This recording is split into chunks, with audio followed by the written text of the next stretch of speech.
अनिल देशमुखांनी म्हटलेलं आहे की देवेंद्र फडणवीस जाणीवपूर्वक माझ्यावर कारवाई करतात, 4 वर्षापूर्वीची केस उकरून काढत आहे आणि मला तुरुंगात टाकतील असं ते म्हणाले.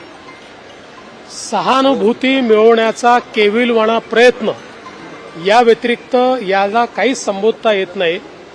आपल्यालाही माहिती आहे ही केस आमचं सरकार आल्यानंतर आम्ही सीबीआयला दिली होती आणि केस काय आहे तर त्या केसमध्ये स्पष्टपणे एसपी दर्जाच्या अधिकाऱ्यांनी बयान दिलेलं आहे की अनिल देशमुखांनी माझ्यावर दबाव टाकला की गिरीश महाजनांना आरोपी करा, गिरीश महाजनांवर मोका लावण्याचा प्रयत्न केला, गिरीश महाजनांना जीवनात न उठवण्याचा प्रयत्न केला.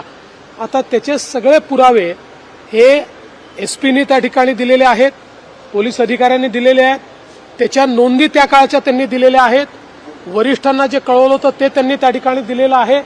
त्यामुळे सीबीआयने ही कारवाई केलेली आहे.